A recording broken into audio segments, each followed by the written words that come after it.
दिनांक 18 सप्टेंबर 2024 गुरुवारी रोजीच्या सहाय्यक वनसंरक्षण प्रादेशिक आणि वन्यजीव श्री धनंजय पवार यांना मिळालेल्या गुप्त बातमीनुसार चिंचपाडा रेंज स्टाफ आणि वनक्षेत्रपाल उच्चल श्री जाधव यांच्यासह विसरवाडी ते कोंडाई बारी राष्ट्रीय महामार्ग क्रमांक 6 वर गस्त करत असताना हॉटेल आंध्रा पंजाबजवळ संशयित वाहन क्रमांक DD01 आणि 9793 हे वाहन उभे असताना जवळ जाऊन चौकशी केली। गाडीची ताडपत्री उडून पाहिली असताच या वाहनामध्ये खैर प्रजातीचे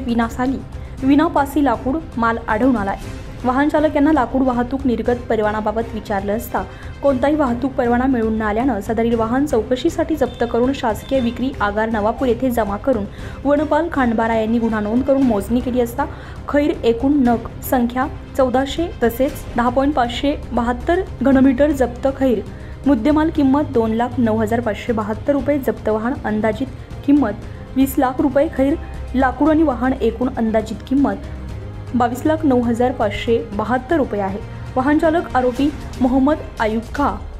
मो निजामुद्दीन खान यांना अटक करून आज 19 सप्टेंबर 2024 रोजी न्यायालय नवापूर यांच्यासमोर हजर केलं असता आरोपीने न्यायालयात नवापूर यांनी सदर आरोपीस पुढील गुन्ह्याची चौकशीसाठी 3 दिवसांची वनकोठडी सुनावली आहे। ही कारवाई वनरक्षक नीनू सोमराज मॅडम तसेच संतोष सस्ते उपवनसंरक्षक नंदुरबार वन विभाग नंदुरबार, RR सदगीर विभागीय वनाधिकारी दक्षता विभाग धुळे, धनंजय पवार सहाय्यक वनरक्षक यांच्या मार्गदर्शनाखाली वनक्षेत्रपाल स्नेहल अवसर, मंगेश चौधरी वनक्षेत्रपाल चिंचपाडा यांच्या नेतृत्वाखाली वनपाल सर्वश्री युवराज भाबड, संजय बडगुजर, शीतल तोरवणे वनरक्षक सर्वश्री तुषार नांदे, सतीश पद्मर इलान गावित, दीनानाथ कोकणी, शिवराम गावित वनमजूर पांडू गावित, जयू गावित रोजंदारी वनमजूर दिलीप गावित, बाळा गावित यांनी सदर कारवाई केली। वनपाल खांडबारा पुढील तपास करत आहे। 24 लाईव्ह महाराष्ट्र न्यूजसाठी वसंत वाणी, चिंचपाडा नवापूर।